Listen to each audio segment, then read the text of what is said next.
One moment of itchy fingers, everything collapsed. Just one accidental decision to reread my wife's old messages. And my world didn't just turn upside down, it shattered. I never thought such a small action could create such a deep crack inside me. That afternoon was completely ordinary. So ordinary that if someone had asked me, right before that moment, whether my life was okay, I would have answered without hesitation, "It's good. I'm even lucky."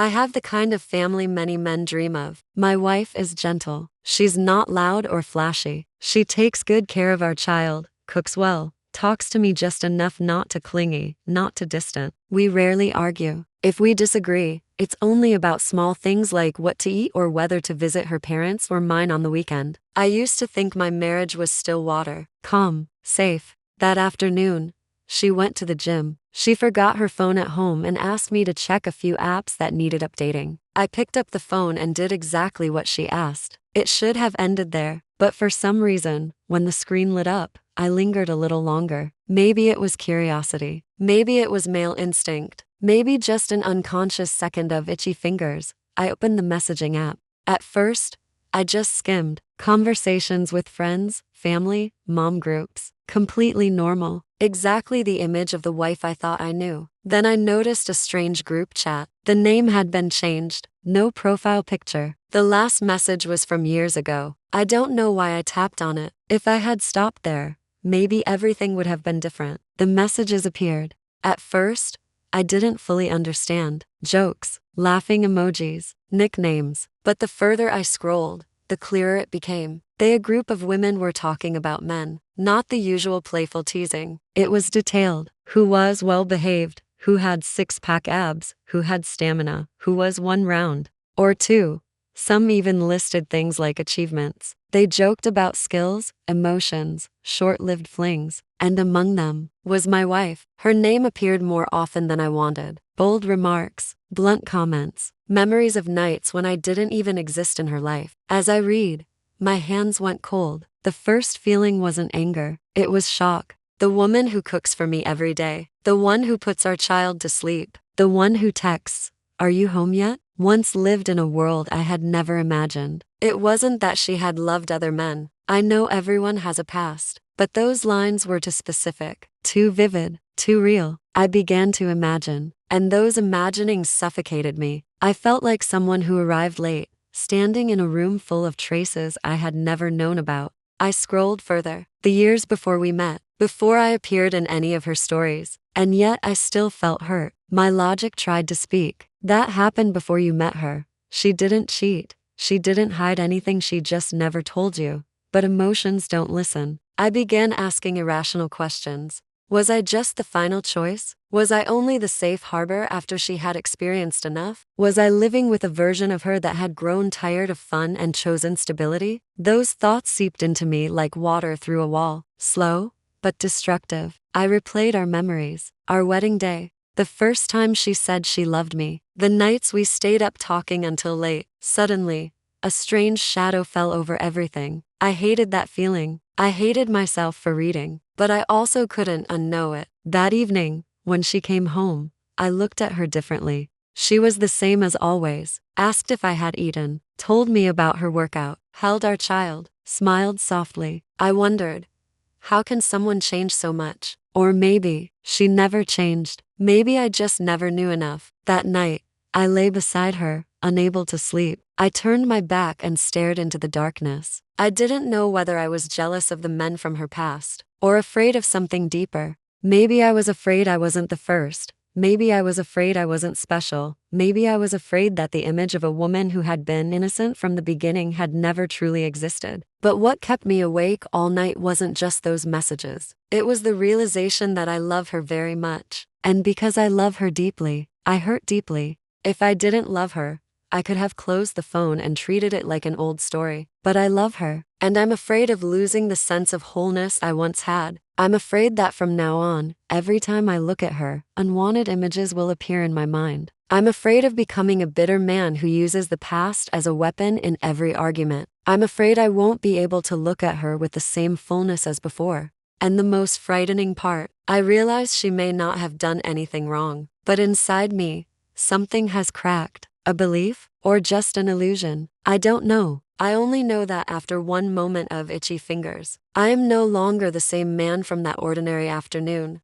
And I've begun to understand that sometimes what destroys us isn't betrayal, it's the collision between reality and the expectations we built ourselves. But that still wasn't what stunned me the most. What truly forced me to confront myself was her answer the next morning. A testing question, a stunning and sweary barely slept. That whole night I lay beside my wife, yet it felt as though an invisible distance stretched between us. She turned her back to me, her breathing steady, one hand resting lightly on the pillow. Everything was peaceful, cruelly peaceful. I was not. Every time I closed my eyes, the words from last night resurfaced. Bold sentences, laughter hidden behind emojis, names I had never seen before. I tried to reassure myself. That was before I existed in her life. She didn't betray me. It's just the past. But the more I told myself that, the tighter my chest felt. I began to realize the problem wasn't only her past. It was my ego. I had always thought of myself as a modern man, not conservative, not patriarchal. I used to tell my friends, everyone has a past. What matters is the present. But when that past lay right in front of me, vivid, specific, detailed, I discovered how fragile I really was. The next morning, I woke up earlier than usual. I watched her in the kitchen. Sunlight fell across her shoulders. Her hair was tied neatly back. She wore simple home clothes. She was stirring a pot of porridge for our child, humming softly. A family woman, a familiar image. And I asked myself, was this woman once the girl in those messages? Or am I living with two different versions of the same person? I decided not to beat around the bush. I didn't have the courage to say, I read your old messages. I only asked one question, soft, but sharp enough. If your past were brought back up, what would you say? She paused, not startled, not panicked, not evasive, just paused. Then she turned and looked at me. Her gaze lasted a few seconds longer than usual, not probing, not defensive. It was as if she was weighing what I truly wanted to hear. I waited. In my mind, there were two possible scenarios. 1, she would deny it. 2, she would justify herself. I had prepared myself for both, but she did neither. She said slowly, I'm not proud, but I'm not ashamed. I froze. That first sentence was unlike anything I had imagined. She didn't apologize. She didn't express regret. She didn't tremble. She continued, because of those experiences, I learned what I need. I learned what's fleeting and what's worth keeping. Without those experiences, maybe I wouldn't have been mature enough to choose you. My heart started pounding. I didn't know whether to feel comforted or hurt. She looked straight at me when she said the next sentence, if you can't get past it, I won't blame you. That sentence felt like a soft blade, not sharp, but penetrating. I realized she was giving me a choice. No clinging, no pleading, no blaming, just calm acceptance. And then she said the final sentence, I only hope you'll cherish who I am now. I was stunned, not because she challenged me, but because she wasn't afraid. Not afraid that I knew, not afraid that I would judge, not afraid that I might leave. That lack of fear unsettled me, because while I was drowning in turmoil, she was standing firmly grounded. I began to feel smaller. I wanted her to regret it a little. I wanted her to say, I was wrong. I wanted her to show some guilt so I could feel morally superior. But she didn't give me that. She didn't deny her past. She didn't glorify it either. She simply accepted it as part of who she is. And that confused me more than any apology could have. I stayed silent for a long time. She turned back to her work, as if the conversation had been just an ordinary exchange. But for me, it was an earthquake. I began to ask myself, why did I want her to feel ashamed? Why did it bother me that she didn't lower her head? Was I jealous? Or was I disappointed that I wasn't the first? Or deeper still, was I afraid that I wasn't as special as I once believed? Just honesty. And suddenly I realized, maybe I was the one who was ashamed. Ashamed that I wasn't as open-minded as I thought. Ashamed that I still carried an invisible standard of the ideal woman in my head. I thought I was modern, but when truth knocked at the door, I reacted like a man from generations past. And that frightened me. I was afraid that if I didn't change my perspective,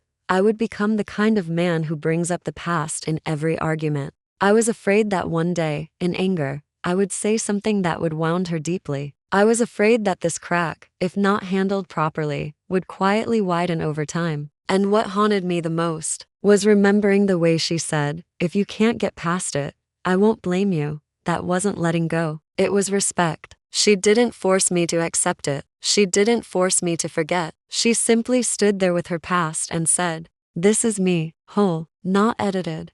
And I realized the braver person in this story wasn't me. It was her. And me? I'm still standing at the line between love and ego. And for the first time, I understand that the greatest battle isn't with my wife's past. It's with the prejudices I never dared to admit I was carrying all along. It took me a few days to understand something I hadn't dared to face before. Maybe the problem isn't her past. Maybe it's me. It's the image of a woman who must have been innocent from the start that I've silently built up over the years, even though I always claimed to be modern, open-minded, and free of prejudice. I started asking myself, what am I really angry about? Am I angry because she once lived differently? Or am I angry because she had experiences I couldn't control? The hardest truth to swallow is this: I can't stand the idea that I wasn't the first. I used to believe our love was special, that I was the one who came and changed her, that I was the turning point. But after reading those messages, I realized something even more brutal. Maybe I wasn't the turning point. Maybe I was simply the right choice at the right time. And a man's ego doesn't accept that easily. I looked back at everything. The evenings she waited for me to come home for dinner. The times she didn't buy things for herself to save money for our child. The nights she stayed awake when our child was sick. Were those things fake? No, they were real, very real. So what am I actually doubting? I realized I'm not doubting her. I'm doubting the sense of exclusivity I once had. I thought I was the only one she had given herself to completely. But the truth is, she had given and received, stumbled and learned, long before she met me. And those very things shaped the woman she is today. I began to understand a paradox. If I want her to have no past, then I'm also trying to erase the lessons that helped her grow. If she hadn't gone through those years, would she be wise enough to choose a peaceful life instead of fleeting excitement? If she hadn't once lost her way, would she cherish this home the way she does now? I thought I loved the woman she is today,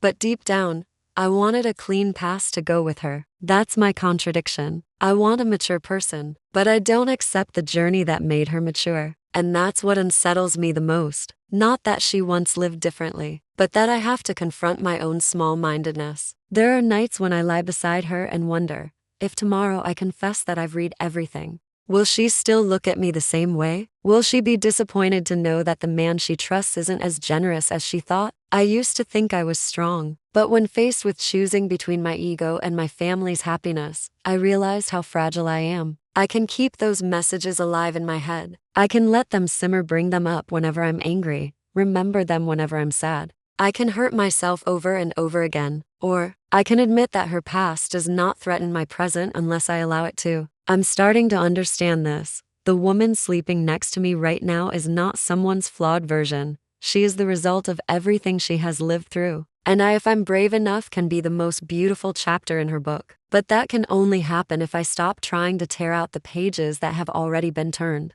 Everyone has a past. So do I. The difference is, mine hasn't been laid out on the table and dissected the way hers has. So what if the roles were reversed? If one day she accidentally read the thoughts that once crossed my mind, the times I felt drawn to someone else, the moments I imagined what I shouldn't have imagined, would I be calm enough to say, I'm not proud of it, but I'm not ashamed either? Or would I hope she would let it go? While I fail to do the same, the hardest truth to swallow is not her past. It's admitting that I'm not as noble as I thought. I'm standing before a very clear choice: hold on to my ego and lose my peace, or let go of my prejudice and hold on to the woman who stands beside me. And I know that if I keep clinging to the image of a woman who must have been innocent from the start, I will destroy a present that is actually worth cherishing. The final question I must answer is not for her. It's for myself.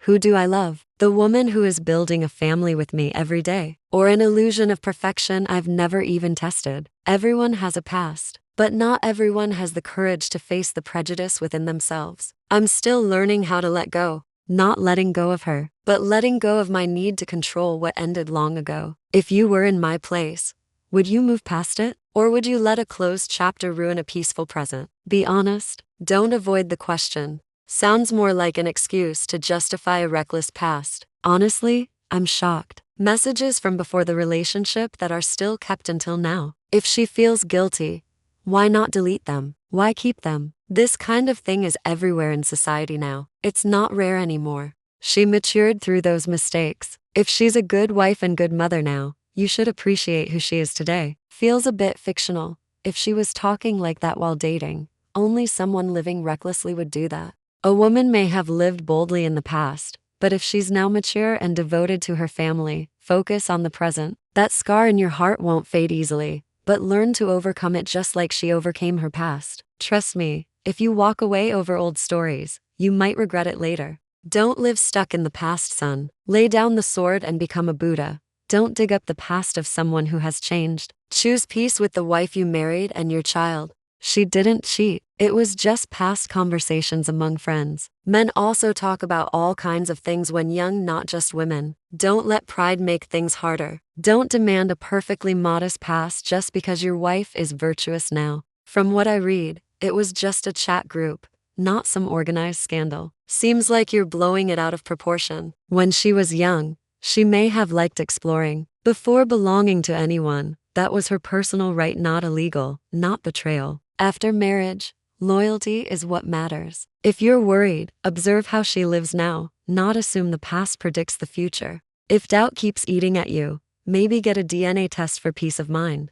Many men might panic and leave after knowing such a past, but when you asked, she didn't avoid it. She looked at you calmly and answered. That means she's ready to accept your decision. She could have deleted that chat to hide it, but she didn't. She even handed you the phone. Maybe she was ready for you to know the truth. Now she's mature and family-oriented. Maybe you're the harbor that changed her. Don't be too rigid. In the end, the choice is yours. Reading this scares me. If my husband were like that, I'd panic too. She seems strong, calm on the outside, but probably worried inside too. As long as you're happy together, that's what matters. If she's good now, you should accept it. But honestly, this kind of thing lingers. Before knowing, love was 10. After knowing, maybe 6 minus 7. Not gone, just scratched. Let's be honest. Any man who says I don't care about the past is lying to himself. Sounds noble, but if you truly don't think about it, you're either pretending or numb. You're generalizing. Not everyone is as insecure as you. Mature people understand the past doesn't define present character. If she's been faithful since dating, what more do you want? I can't accept it. Women have the right to live as they choose, but men also have the right not to accept that kind of past. Don't force someone to get over it just to look progressive. If roles were reversed, men with experience are called seasoned, women are labeled reckless. That's a double standard. The issue isn't how many partners she had. It's her saying she's not ashamed. That feels cold. If she knows her husband is hurt, she could soften a bit. Why should she soften? She didn't do anything wrong. If she apologizes for something not wrong, she's admitting guilt. That firmness is strength. The issue isn't how many partners she had. It's her saying she's not ashamed. That feels cold. If she knows her husband is hurt, she could soften a bit. Why should she soften? She didn't do anything wrong. If she apologizes for something not wrong, she's admitting guilt. That firmness is strength. The husband being shocked is normal. Don't preach. Only someone in that situation knows how it feels. Shock is fine, but holding on to it forever is his issue. You can't force her to live under her past shadow because you can't process it. If she lived that wildly before, what if it happens again? Personality is hard to change. Don't confuse experience with personality. People mature through mistakes. I side with the husband. Love dropping from 10 to 6 minus 7 is real. Emotions aren't switches. If love decreases because of a past before you existed, that love was conditional from the start. I think the wife is clever. No apology, no guilt, but she makes him question himself. Not clever, just straightforward. Men aren't used to women speaking firmly. If she told him everything while dating, would he still marry her? Doubt it. So saying she didn't hide anything feels weak. Past relationships aren't mandatory disclosures. Marriage is commitment from the starting point,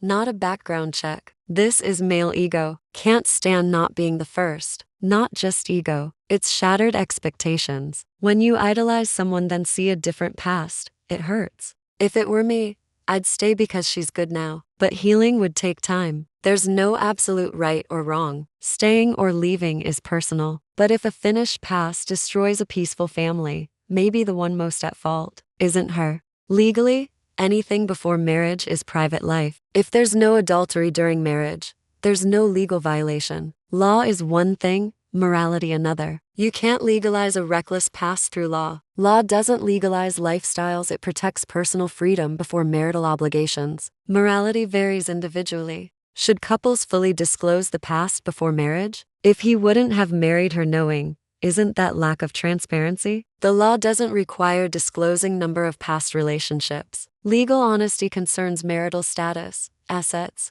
children, not romantic history. Private? It affects the husband psychologically. Marriage is built on trust. Not telling is already problematic. There's a difference between hiding and not volunteering information. If not asked, not telling isn't deception. Deception is giving false info when asked directly. She knew society judges that kind of past, so she didn't say anything. That feels calculated. Distinguish between right to past privacy and duty of present fidelity. Without violating marital duties, assuming future risk is subjective, not legal. The law may side with her, but marriage isn't just law, it's emotion. Lawyers can say not wrong, but only those involved decide if they can accept it.